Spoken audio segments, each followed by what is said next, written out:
성경 봉독하도록 하겠습니다. 신명기 8장 2절입니다. 우리 다 함께 합독하도록 하겠습니다. 신명기 8장 2절. 내 하나님 여호와께서 이 40년 동안에 내게 광야길을 걷게 하신 것을 기억하라. 이는 너를 낮추시며 너를 시험하사 내 마음이 어떠한지 그 명령을 지키는지 지키지 않는지 알려 하심이라. 오는 1월 16일이면 우리가 수원으로 이사 온 지가 만 3년이 됩니다. 이제 꽤 많이 적응한 것 같습니다. 하지만 잘 안 바뀌는 것들 몇 가지가 있는데 그 중에 하나가 사투리입니다. 우리 딸 예영이가 고2 때 전학을 왔는데 잘 정리해서 너무 감사했었습니다. 학생의 입원까지 하는 모습이 참 신기하기도 했습니다. 부산에서 왔다는 소문이 알려지자 반 친구들만이 아니라 화장실에서 만나는 잘 모르는 아이들까지도 우리 예영이에게 물어보는 것이 있었다고 합니다. 블루베리 스무디를 한번 발음해 달라는 것이었습니다. 한번 말해주면 그렇게 다들 웃고 좋아하더랍니다. 왜 그랬겠습니까? 블루베리 스무디와 니가 가라 하와이가 억양이 신기하게 같다는 것이었습니다. 경상도 사람만 이해할 수 있습니다. 본토 발음으로 제가 네이티브로 한번 발음해 보겠습니다.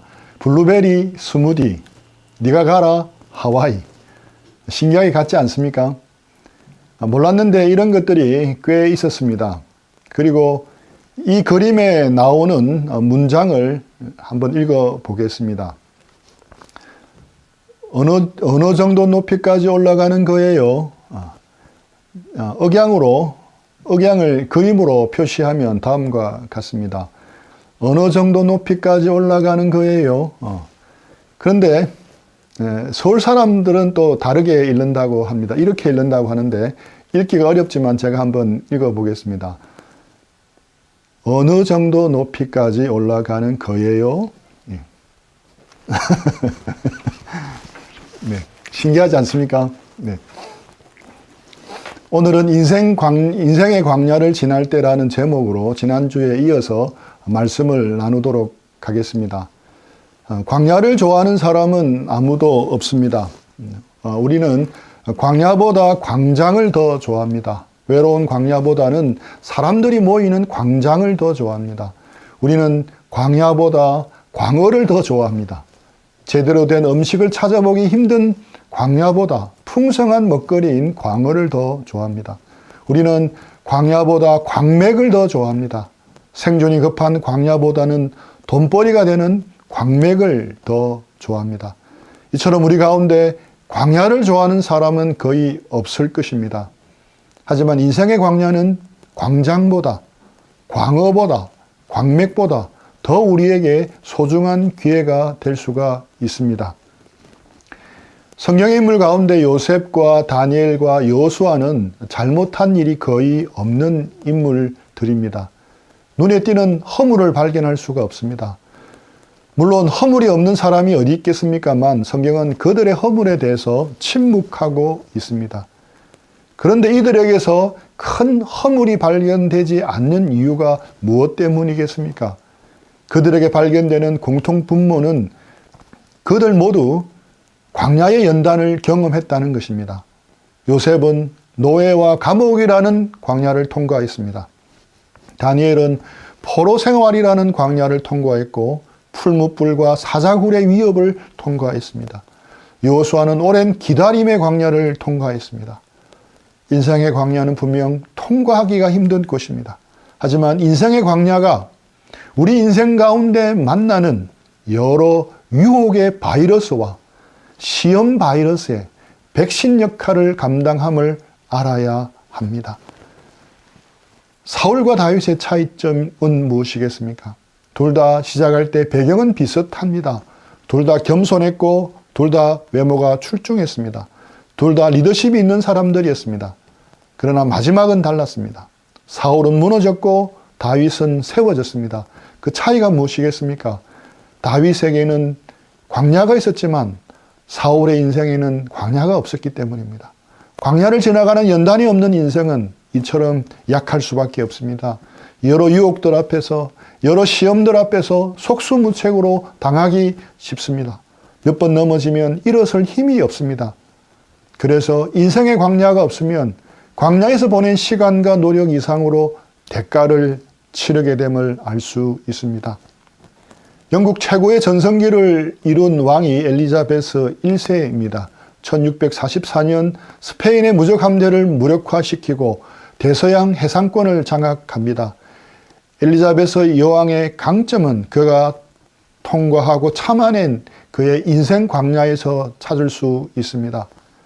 엘리자베스는 생후 3개월 만에 어머니와 떨어져 살게 되었습니다. 3살 때 아버지 헨리 8세가 어머니 엠블린을 참수시킵니다. 그리고 어머니의 시녀인 제인 시무어와 결혼합니다. 겉으로 보기에는 공주로 태어났지만 정말 기구한 인생이고 한이 맺힌 인생이었습니다. 이후에 피의 메리라고 불린 언니 메리가 왕위에 올랐습니다. 메리는 엘리자베스 1세를 런던 탑에 가두어 버립니다. 자신도 어머니처럼 언제 참수형을 당할지 알 수 없는 위기의 시간들을 보내야만 했습니다. 날마다 하나님의 도우심을 구하는 기도로 살 수밖에 없었습니다. 그러다가 어느 날 갑자기 영국의 왕이 되었다는 통보를 받습니다. 말 그대로 하루아침에 감옥에서 왕자로 옮겨진 것입니다. 엘리자베스 1세는 감옥에서 왕자로 옮기신 하나님을 찬양하고 감사했습니다. 만약 그에게 험하고 기나긴 인생의 광야의 경험이 없었다면 왕의 보좌는 그에게 독이 되었을 것입니다. 갑자기 찾아온 금빛 왕자는 아마도 금빛 참수대가 될 수 있었을 것입니다. 하지만 엘리자베스는 평생 그 광야의 연단을 잊지 않았습니다. 인생의 광야가 그를 영국 최고의 왕으로 만든 것입니다. 언제나 인물은 광야에서 나옵니다. 광야는 하나님의 최고의 학교입니다. 이것을 알 때 우리가 지나고 있는 인생의 광야에 대한 새로운 시야를 가질 수 있습니다. 지난주에 이어서 인생의 광야가 우리에게 큰 유익이 되기 위해서 우리가 가져야 할 올바른 태도와 자세 2가지 더 생각해 보겠습니다.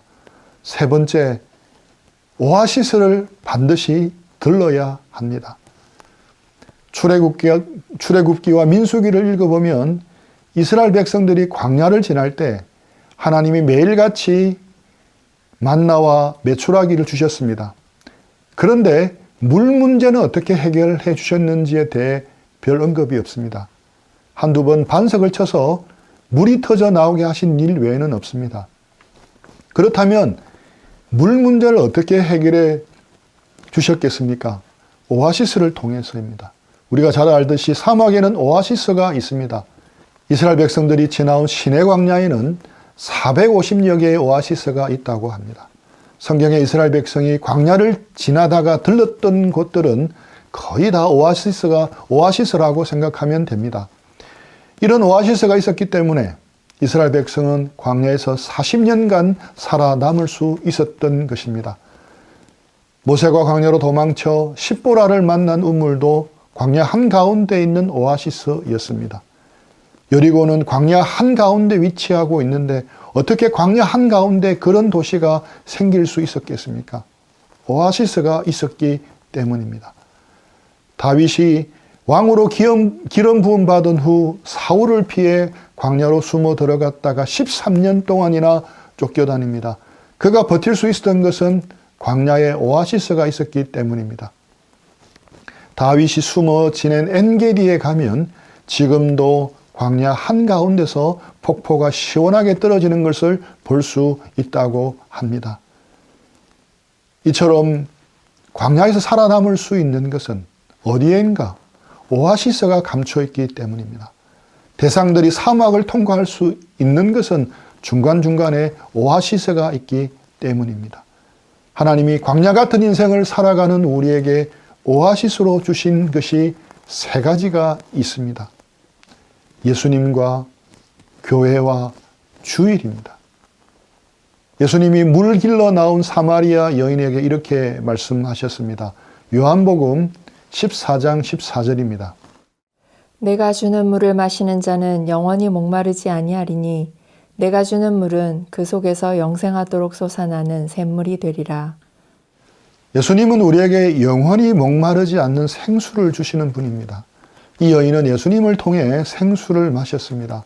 또 성경은 생수의 근원이 하나님이라고 말씀합니다. 예레미야 2장 13절 말씀입니다. 내 백성이 두 가지 악을 행하였나니 곧 그들이 생수의 근원되는 나를 버린 것과 스스로 웅덩이를 판 것인데 그것은 그 물을 가두지 못할 터진 웅덩이들이니라. 세상의 음물에서 길어 올린 물은 마시고 마셔도 우리의 목마름을 근원적으로 해결해 줄 수가 없습니다. 오직 주님이 주시는 물을 마시는 자만이 영혼의 참 만족과 시원함을 맛볼 수가 있습니다. 하나님께 나와 우리의 메마른 영혼을 적셔주시고 갈증을 풀어주고 영원히 목마르지 않는 그 생수를 마셔야 합니다. 그런데 대부분의 경우 교회에 오면 예수님을 만날 수 있습니다. 예수님이 주시는 생수를 마실 수가 있습니다. 하나님은 교회를 통해서 말씀의 생수를 부어주십니다. 은혜의 생수를 부어주십니다. 교회를 통해서 성령의 생수를 부어주십니다. 다른 곳에서는 이런 물을 마실 수가 없습니다. 또 주일은 시간의 오아시스라고 할 수 있습니다. 우리는 주일날 예배당에 와서 예수님을 통해 말씀의 생수, 은혜의 생수를 마시고 새 힘을 얻습니다. 그리고 다시 광야 같은 세상으로 돌아가 일주일을 보냅니다. 주일날 교회에 와서 예수님을 통해 받은 은혜로 광야 같은 세상에 쓰러지지 않고 한 주간을 살아갈 수가 있는 것입니다. 그런데 주의를 지키지 않는 사람들이 있습니다. 그들은 오아시스에 들렀다가 갈 만큼 마음에 여유가 없습니다. 빨리 사막을 벗어나고자 주일날도 열심히 달립니다. 그러나 서둔다고 빨리 광야를 벗어날 수 있는 것은 아닙니다. 광야에서 살아남기 위해서는 반드시 지켜야 할 수칙이 있습니다. 그것은 오아시스를 만날 때마다 반드시 들렀다가 가야 한다는 것입니다. 지금 괜찮다고 그냥 지나치면 얼마 가지 못해 쓰러지고 맙니다. 오아시스에 들러서 충분히 생수를 마시고 쉬었다 가는 사람이 더 빨리 광야를 벗어날 수가 있습니다. 주일에 교회에 와서 예배를 드림으로 예수님을 통해 생수를 마시는 사람은 결코 광야 같은 세상에서 쓰러지지 않을 것입니다. 광야를 무사히 통과해서 가나안에 들어가게 될 것입니다. 그래서 광야를 지나는 사람들 모두는 최종 목적지는 달라도 다음 목적지는 똑같다고 합니다. 다음 목적지가 어디겠습니까? 다음 오아시스입니다. 그들의 머릿속에는 한 가지 생각밖에 없습니다. 빨리 다음 오아시스로 가는 것입니다. 사막에는 길이 없는 것 같지만 사막의 지도를 보면 거미줄처럼 길들이 연결되어 있습니다. 그런데 어떤 경우에는 직선 거리로 질러가지 않고 돌아가게 되어 있습니다. 왜 그렇겠습니까? 오아시스를 들렀다 가기 위해서입니다. 그러니까 사막의 길은 오아시스와 오아시스를 연결하는 길입니다. 어디를 가든 오아시스를 들렀다 가야 사막을 무사히 빠져나갈 수 있습니다. 오아시스에 들렀다 가는 사람은 무사히 광야를 통과해서 가나안 땅에 들어갈 수 있습니다. 하지만 그렇지 않은 사람들은 광야에 무덤을 만들게 됩니다. 우리는 지금 인생의 광야를 지나고 있습니다. 광야를 건너는 일에만 몰두하다가 오아시스를 지나쳐서는 안 됩니다. 광야는 계속 이어집니다. 서두른다고 해서 빨리 지나갈 수 있는 것이 아닙니다. 히브리서 10장 24, 25절 말씀입니다. 서로 돌아보아 사랑과 선행을 격려하며 모이기를 패하는 어떤 사람들의 습관과 같이 하지 말고 오직 권하여 그날이 가까움을 볼수록 더욱 그리하자. 오아시스를 더 많이 들른 사람이, 오아시스에 더 오래 머무는 사람이 더 빨리 광야를 통과할 수 있습니다. 우리 모두 모이기를 힘써야 합니다. 우리 모두 시간을 내어서 인생의 오아시스가 되는 교회에 와서 예수님을 통해 생수를 받아 마셔야 합니다. 그래야 쓰러지지 않고 우리 앞에 놓인 인생의 광야를 무사히 통과할 수 있을 것입니다. 마지막으로 이슬 같은 은혜를 소중히 여겨야 합니다. 인생의 광야를 지날 때 우리가 가져야 할 올바른 태도와 자세는 이슬 같은 은혜를 소중히 여겨야 한다는 겁니다. 출애굽기 16장 13, 14절 말씀입니다. 아침에는 이슬이 진 주위에 있더니 그 이슬이 마른 후에 광야 지면에 작고 둥글며 서리같이 가는 것이 있는지라. 이슬은 새벽에 온 땅에 내립니다. 동이 트오면 이슬이 점점 마릅니다. 완전히 마르면 그곳에 빵 같은 것이 생기는데 그것이 만나입니다. 만나는 이슬이 내린 자리, 또 이슬이 사라진 자리에 생겼습니다. 광야 생활하는 40년 동안 만나는 매일 내렸습니다. 이 말을 바꾸어 말하면 광야 40년을 지나는 동안 매일 이슬이 내렸다는 이야기입니다. 1년 365일 이슬이 내리는 곳은 없습니다. 이스라엘의 최남단 네게브 광야도 1년에 200일 정도 이슬이 내립니다. 그러나 하나님은 이스라엘 백성들이 지나는 광야에 매일 이슬을 내려 주셨습니다. 홍해가 갈라진 것만이 기적이 아닙니다. 바위에서 생수가 쏟아져 나온 것만이 기적이 아닙니다. 안식일을 제어하고 매일 하루도 빼놓지 않고 이슬을 내려주신 것도 크고 놀라운 은혜와 기적이 아닐 수 없습니다. 이슬을 내려주셨기 때문에 매일 아침 만나를 거둘 수 있었고 40년 동안 하루도 굶지 않을 수 있었습니다. 그 작은 이슬 방울을 통해 하나님은 40년 동안 200만 명의 이스라엘 백성들을 먹여 살렸던 것입니다. 광야에는 비가 내리지 않는 대신에 이슬이 내립니다. 매일 밤 수억 개의 이슬 방울이 맺힙니다.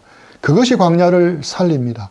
광야의 모든 생물들은 이슬을 마시고 하루하루 살아갑니다. 이슬 때문에 사막에 생물이 살 수 있는 겁니다. 우리도 광야를 지날 때는 이슬같이 내려주시는 은혜에 감사해야 합니다. 광야를 지나면서 소낙비를 기대해서는 안 됩니다.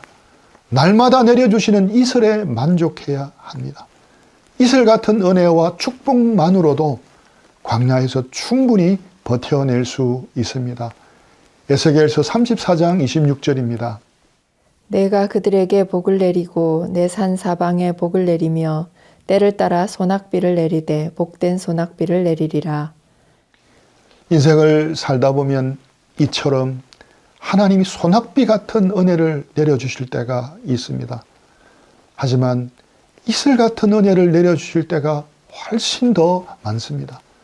우리는 보통 소낙비처럼 내리는 특별한 은혜, 특별한 축복을 원합니다. 큰 비가 와야 식물들이 무럭무럭 자랄 수 있습니다. 그러나 한두 번 큰 비가 내렸다고 해서 다 해결되는 것은 아닙니다. 이스라엘의 기후는 우리나라와 정반대라고 생각하면 됩니다. 겨울에는 비가 많이 오는 우기이고 여름이 건기입니다. 이스라엘의 건기인 여름철에도 나무들은 푸르고 잘 자라고 꽃들을 활짝 피웁니다. 당도가 높은 과일들이 맺힙니다. 그 이유는 이슬 때문입니다. 우기인 지난 겨울에 내린 비 때문만이 아니라 지난 밤에 내린 이슬 때문에 나무들이 쑥쑥 자라는 것입니다. 꽃들이 활짝 피고 과일들이 맛있게 익어가는 것입니다. 예수님은 덜에 핀 백합화를 보라고 하셨습니다. 덜의 백합화는 매일 아침 이슬을 먹고 자랍니다. 이슬을 먹고 꽃을 피웁니다. 호세아 14장 5절 말씀입니다. 내가 이스라엘에게 이슬과 같으리니 그가 백합화 같이 피겠고 레바논 백향목 같이 뿌리가 박힐 것이라. 백합도 레바논의 거대한 백향목도 이슬을 먹고 쑥쑥 자라는 겁니다. 우리 인생도 마찬가지입니다. 내가 이스라엘에게 이슬과 같으리니 날마다 베풀어 주시는 하나님의 이슬 같은 은혜로 살아가는 겁니다. 때론 특별하게 하나님께서 소낙비같이 폭포수 같은 은혜를 주시는데 그런 경험으로 한꺼번에 우리가 바뀌지 않습니다. 우리는 바울처럼 주님의 은혜를 체험해서 어느 날 갑자기 하루아침에 완전히 달라질 것을 기대합니다. 그러나 그렇지 않습니다. 그 역시 아라비아 광야에서 보낸 수년간의 시간을 통해서 이슬 같은 주님의 은혜로 적시어지는 시간을 보냈다는 것을 잊어서는 안 됩니다. 저는 오랫동안 사역을 하면서 수련회를 통해 큰 변화를 경험했다고 간증하는 사람들을 지켜보았습니다. 제가 내린 결론은 두고 봐야 한다는 겁니다. 한 번 받은 놀라운 은혜는 중요한 전환점은 될 수 있습니다. 하지만 그것이 모든 것을 보장해 주지는 않는 법입니다. 엑사이팅한 간증을 들을 때마다 기도합니다. 저 형제의 고백이, 저 자매의 결심이 지속되게 하소서라고 남몰래 속으로 기도하게 됩니다. 우리는 소낙비 같고 폭포수 같은 은혜가 부어지는 것만 기대해서는 안 됩니다. 이슬은 밤에만 내립니다. 인생의 어두운 밤에도 하나님은 우리에게 이슬 같은 은혜를 주십니다. 이슬은 소리 없이 내립니다. 억수같이 쏟아지는 소낙비와 달리 소리 없이 내립니다. 언제 내리는지 모르게 내립니다. 하나님의 은혜도 이슬 같아서 우리도 모르는 사이에 임합니다. 하나님은 은밀한 중에 우리에게 은혜를 베풀어 주십니다. 이슬은 매일 내립니다. 비는 매일 오지 않지만 이슬은 거의 매일 내립니다. 장맛비처럼 며칠 쏟아지고 마는 것이 아닙니다. 하나님의 은혜도 이와 같습니다. 항상 변함없이 은혜를 내려주십니다. 날마다 은혜를 주십니다. 매일 아침마다 가지는 혼자만의 큐티 시간을 통해서 하나님은 이슬 같은 은혜를 우리에게 주십니다. 매일 읽는 공동체 성경 읽기를 통해서도 이슬 같은 은혜를 주십니다. 말씀을 암송하고 묵상하는 것을 통해서도 이슬 같은 은혜를 주십니다. 매주일 듣는 설교 말씀을 통해서도 이슬 같은 은혜를 주십니다. 부흥회나 수련회 등도 가끔씩 필요합니다. 가끔씩 부흥회나 수련회를 통해서 소낙비 같은 은혜로 새로워질 필요도 있습니다. 하지만 더 중요한 것은 날마다 은혜를 받는 겁니다. 사막에 사는 뱀은 바위나 자기 몸에 맺힌 이슬을 핥아먹고 산다고 합니다. 그러면 입이 등에 닿지 않는 풍뎅이는 어떻게 이슬을 먹겠습니까? 풍뎅이는 자기 몸에 내린 이슬을 먹기 위해서 머리를 땅으로 낮게 내립니다. 내릴 수 있는 데까지 최대한 낮춥니다. 그리고 가만히 기다립니다. 그러면 등에 맺혀있던 이슬이 머리 쪽으로 또르르 굴러내려 옵니다. 그러면 그것을 먹는 것입니다. 우리는 이처럼 인생의 광야를 지날 때 낮은 마음과 태도로 이슬같이 내려주시는 은혜를 소중히 여겨야 합니다. 이슬 같은 은혜에 감사해야 합니다. 혹 여러분 가운데 지금 인생의 광야를 지나고 있는 분이 계십니까? 둘러가더라도 돌아가더라도 오아시스를 반드시 들르시기 바랍니다. 예수님과 교회와 주일이 우리에게 주신 오아시스임을 잊지 마시기 바랍니다. 또한 이슬같이 내리는 하나님의 은혜를 소중히 여기시기 바랍니다. 매일매일 하는 큐티와 성경 읽기, 암송, 주일 예배 등을 소중히 여기십시오. 그것을 통해 이슬같이 주시는 하나님의 은혜에 젖으시기 바랍니다. 인생의 광야를 지나야 한 우리 모두가 하나님을 만나고 하나님의 은혜를 소중히 여기기를 축복합니다. 그래서 넉넉하게 인생의 광야길을 통과하는 우리 모두가 되기를 축복합니다. 우리 들은 말씀 생각하면서 기도하고 적용하는 시간들을 드리겠습니다.